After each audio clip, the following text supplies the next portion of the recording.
Well, good morning and thanks for tuning in. Tinkerbell has got a big problem today. She found this amazing roll of duct tape, but it rained and her wings got wet. So, she's got to bring her roll of duct tape back home, but there's water blocking her way. So, she needs to build herself a bridge. So let's go figure that out together. While Tinkerbell's drawing up plans, let's draw up our own plans. I've already pre-made a whole bunch of these rods. The link is in the description below on how to make those. Alright. So I've got some 1/4 inch strips cut. So Tinkerbell decided that she wanted an arch for a bridge.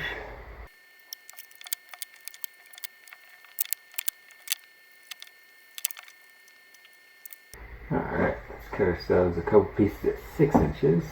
And these are roughly 15 or 16 inches, so I'll just trim those to the same length. So let's start. Let's find the center point. These guys. Now I'm just going to find the creased edge here. Just give it a slight bend.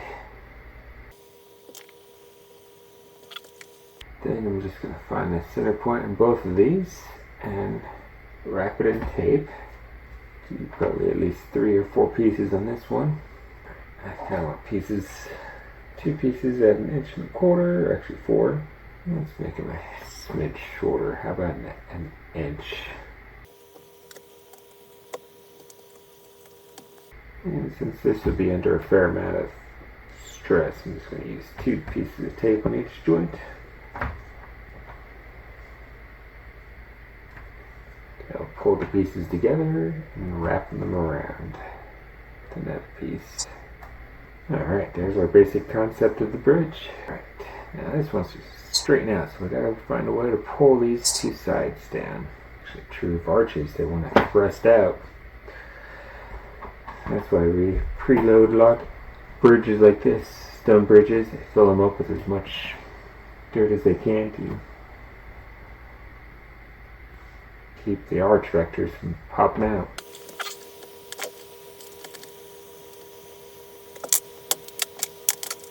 This piece is roughly 4.5 inches.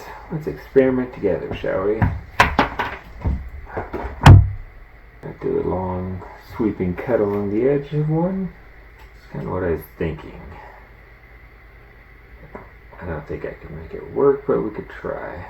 Tape it down above this piece right here, and I'm just going to take this end.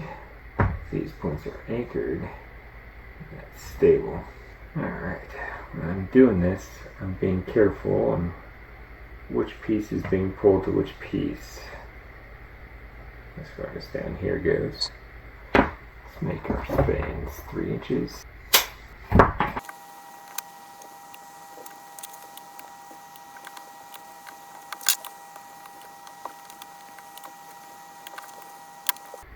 Alright, I got 4 pieces basically braced in there.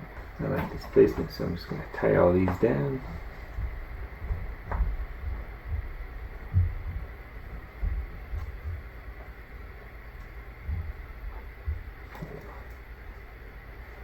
Kind of loose, so I need to actually put a second piece on. Just to pull them tighter together. Doing it, I'm just pushing down on the top piece, so that way they kind of squish together a little. And then I'm taping it down. It'll take quite a bit of wobble out of the build. So in a normal arch bridge, the ground carries all the outward thrust of the arch. I anchor it down to deep rock. Now I don't know how I'm going to carry my thrust, because when it's like this, it's pretty strong. See? Push down in the center and it pushes up. So the more weight and the more stable you get your ends, the stronger your bridge is actually going to be.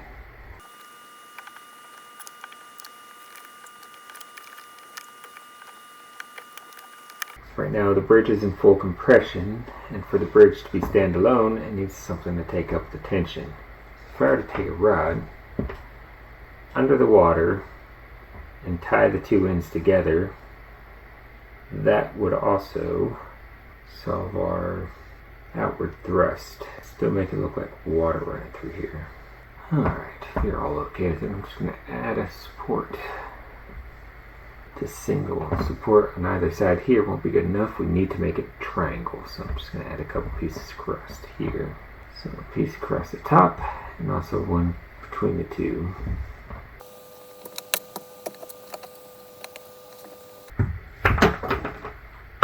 Alright, just cutting a couple more pieces to fill the middle here so we actually have some place to walk.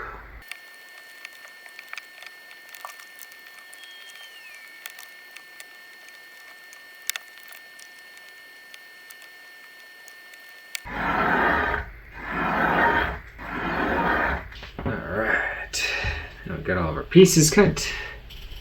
Let's get back to it. Okay, so we got our river path.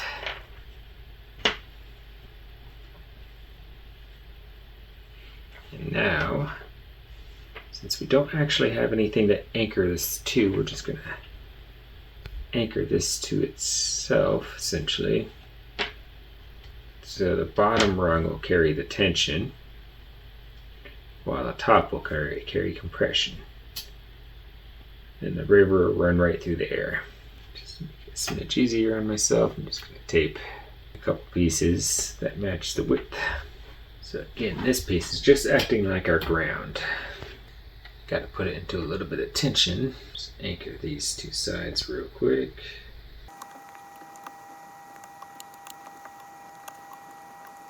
So since these points are the true shore points, we could also anchor these to the bottom. Alright, yeah, that made the difference. Let's see how much weight can we concentrate.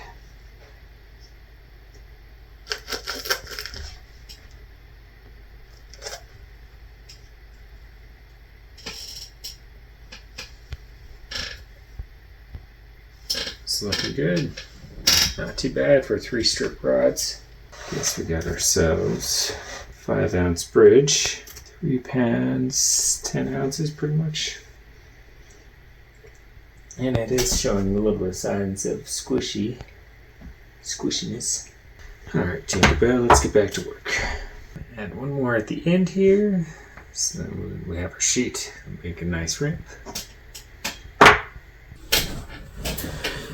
And the purpose of these middle runners, it's a little bit of structural, but it's mostly just to keep the eventual sheet from bowing in the middle.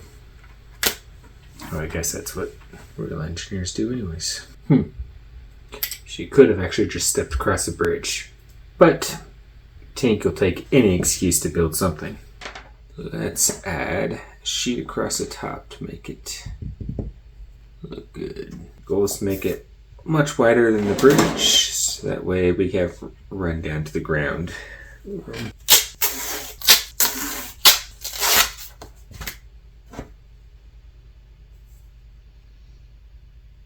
2 strips by 3 strips, and then I'm going to add a few more layers on each side, then add the pink.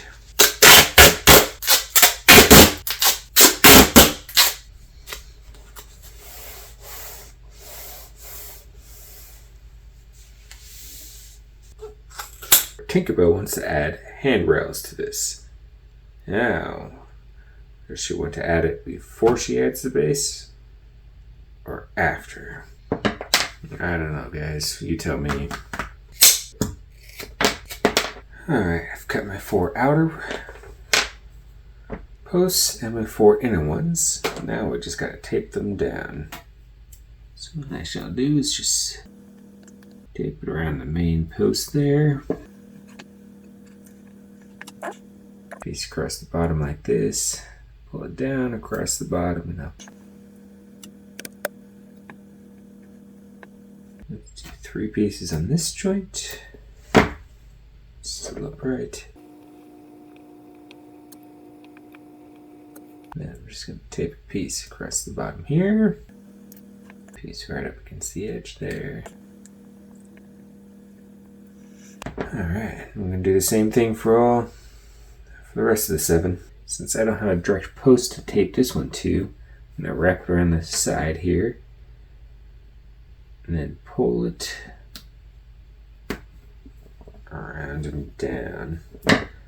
Do that on both sides. Wrap it around.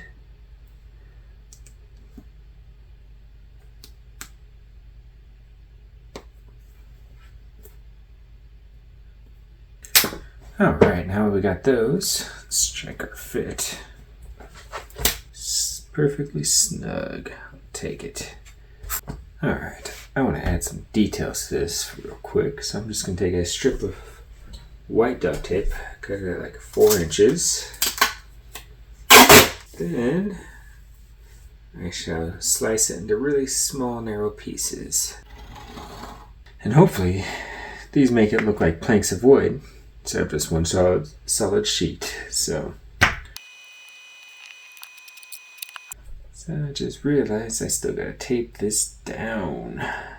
That's gonna be interesting. Normally I like to go along the edges, wrap it around the backside. I just put on my details first. It's okay, we'll find a way around. Tink always does. Alright, so instead of doing a full-on edge covering, we'll just do it in spots. Just in between these lines. Alright, well, that turned out fairly well, I think. So now let's add the handrails. I kind of like that arch. Let's try to keep it.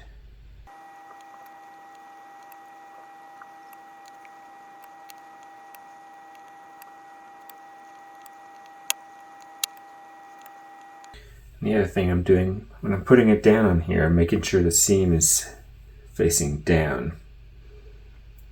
Right on top of there. Now we need to spruce this thing up a little bit. I think we need either a railing to go across the middle. Hold my arch stable.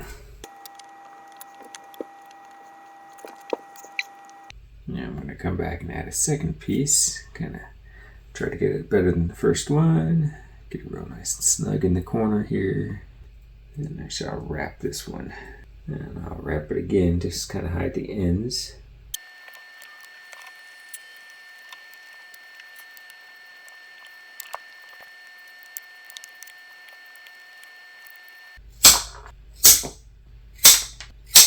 Not paying attention. I almost violated one of my own rules.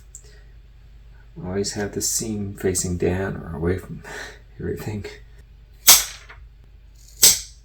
You may be wondering why Tinkerbell is going through all this effort for a roll of tape she found. Well, she discovered that if she puts 42 grains of pixie dust on it, it will double. So now she's got herself an infinite source of everything. Well, Tinkerbell, thanks for building this bridge for us, and thanks for watching, and we'll catch you on the next one.